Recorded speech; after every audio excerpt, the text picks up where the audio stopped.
ప్రాంతాలలో ఉన్న పేదలకు కూడా ఇండ్లు ఇచ్చే బాధ్యత కాంగ్రెస్ పార్టీ తీసుకుంటుంది. వాస్తవంగా 10 సంవత్సరాలు చంద్రశేఖరరావు గారి చేతికి 20 లక్షల కోట్ల రూపాయలు వచ్చినాయి. 20 లక్షల కోట్ల రూపాయలు ఎక్కడికి పోయినావో నాకు తెలియదు, కానీ ఒకవేళ ఆనాటి ప్రభుత్వం సంవత్సరానికి 2 లక్షల ఇండ్లు కట్టున్నా 10 ఏళ్లలో 20 లక్షల ఇందిరమ్మ ఇండ్లు పేదవాళ్లకు కట్టించి ఉండే అవకాశం ఉండే. డబుల్ బెడ్రూమ్ ఇండ్ల పేరు మీద పేదల్ని దగా చేసిండు తప్ప ఏ ఒక్కరికి కూడా ఇల్లు ఇవ్వలే. అందుకే ఈనాడు ప్రతి సంవత్సరం మన వెసులుబాటును బట్టి ప్రతి పేదవాడికి, చివరి పేదవాడికి కూడా ఇందిరమ్మ ఇల్లు మంజూరు చేసి ఆత్మ గౌరవంతో బ్రతికే విధంగా ఈ రోజు ఇందిరమ్మ ఇండ్లను కొనసాగిస్తున్నాం. రాజశేఖర రెడ్డి గారు ప్రవేశపెట్టిన ఇందిరమ్మ ఇండ్ల పథకాన్ని ఈనాడు మన ప్రభుత్వం కొనసాగిస్తుంది. ఎక్కడ కూడా రాష్ట్రాలు వేరైనా, ఈనాడు ఆ పార్టీలు వేరైనా, వాళ్ళ కుటుంబాలు వేరే పార్టీలో ఉన్నా ఎన్టీ రామారావు గారిని, వైఎస్ రాజశేఖర రెడ్డి గారిని ఆదర్శంగా తీసుకొని తెలంగాణ రాష్ట్రంలో సంక్షేమ పథకాలను అమలు చేసే ప్రయత్నం మన ప్రభుత్వం చేస్తుంది. అది అమలు చేయడానికి నా సహచర మంత్రివర్గ మిత్రులందరూ ఇవాళ మనకు సహకరిస్తున్నారు. మిత్రులారా, 2 సంవత్సరాలు పూర్తి చేసుకున్నాం. ఈ మధ్యనే 5 సంవత్సరాల కోసం ఎన్నికైన ప్రభుత్వాన్ని మొదటి సంవత్సరం పూర్తిగాక ముందు నుంచే ఒక పక్కన శుక్రాచార్యుడు, ఇంకొక పక్కన మారీచుడు, సుబాహుడు బయలుదేరిండ్రు మీరు దిగాల్సిందే అని. శుక్రాచార్యుడి గురించి, మారీచుడి గురించి నాకంటే రామాయణం తెలిసిన మీకే ఎక్కువ తెలుసు. ఆనాడు పురాణాలలో దేవతలు యజ్ఞాలు యాగాలు చేస్తుంటే వాటిని భగ్నం చెయ్యాలి, సామాన్య ప్రజలకు మేలు కోసం ఆనాడు దేవతలు యాగాలు చేస్తుంటే పేదలకు మేలు జరగొద్దు అని ఆ యాగాలను భగ్నం చేసే పని మీద రాక్షసుల కులగురువు, బ్రహ్మ రాక్షసుల కులగురువు బకాసురుడు లాంటి వాళ్ళను, మారీచుడు లాంటి వాళ్ళను, రావణాసురుడు లాంటి వాళ్ళకు కులగురువు ఎవడంటే శుక్రాచార్యుడు. భూ బకాసురులకు, ఈరోజు భూ కబ్జాదారులకు, ఈరోజు హత్యలు చేసేటోళ్లకు, ఆక్రమించుకునేటోళ్లకు అధికారాన్ని అడ్డం పెట్టుకొని తెలంగాణ రాష్ట్రాన్ని దోసుకునేటోళ్ళకు కూడా ఒక శుక్రాచార్యుడు రాక్షస కులగురువు ఉన్నాడు. ఎక్కడున్నాడా? ఎర్రవల్లి ఫామ్ హౌజ్లో ఉన్నాడు. ఎర్రవల్లి ఫామ్ హౌజ్లో ఉండి పన్నాగాలు పన్నుతుంటాడు.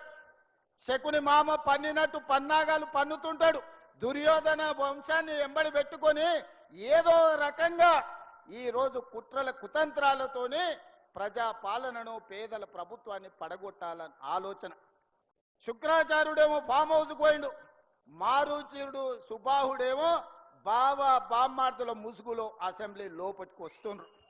ఇవాళ మారీచుడు మీకు తెలుసు, మారీచుడే మాయ జింక రూపంలో సీతను ఎత్తుకపోవడానికి రావణాసురుడికి సహకరిస్తే చివరికి మారీచుడి సావు రాముడి చేతిలోనే తప్పలేదు.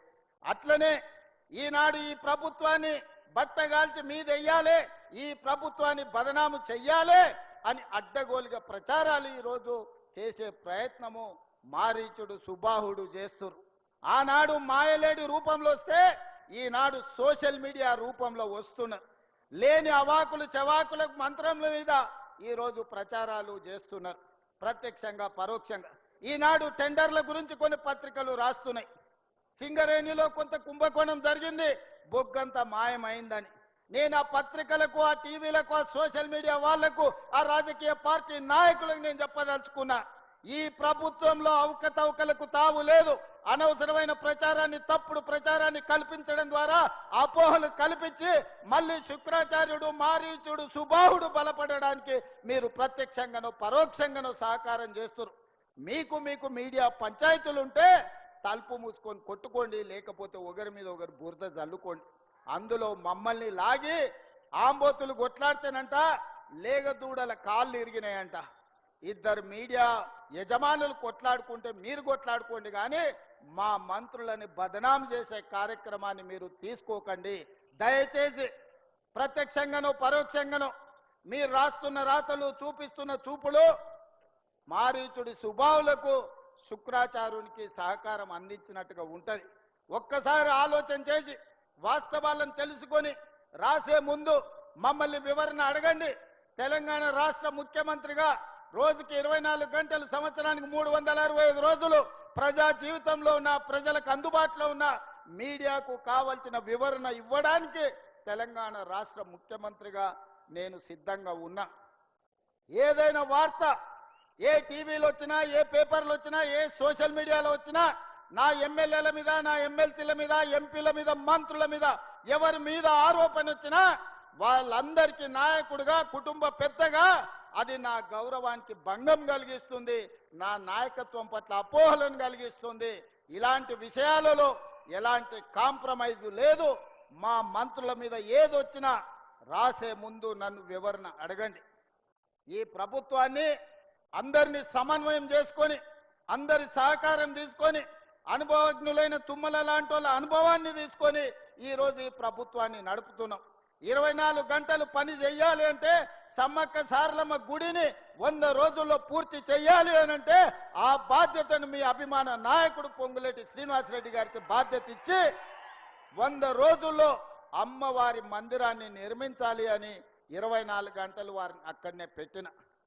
ఢిల్లీలో ఏ అవసరం ఉన్నా, ఏ ఆర్థిక మంత్రితో మన రాష్ట్రానికి రావాల్సిన నిధులు కావాలన్నా, ఇతర శాఖల అనుమతులు కావాలన్నా బట్టి విక్రమార్క గారిని కాలుకు బలపం కట్టి ఢిల్లీలో గల్లి గల్లి తిప్పి ప్రతి మంత్రి దగ్గరికి పంపించి రాష్ట్రానికి రావాల్సిన అనుమతులు, నిధులను రాబట్టుకునే ప్రయత్నం చేస్తున్నా. ఇది ఉమ్మడిగా మా ప్రభుత్వం నడిపిస్తున్న విధానం. గతంలో ఉన్న ముఖ్యమంత్రులు ఏకపాత్రాభినయం చేసేది. దుర్యోధనుడు వాళ్ళే, దుశ్శాసనులు వాళ్ళే, సుయోధనులు వాళ్ళే, ఇట్లా ప్రతి పాత్ర ఒక్కడే ఏకపాత్రాభినయం చేస్తాడు. మా దగ్గర అట్లా కాదు.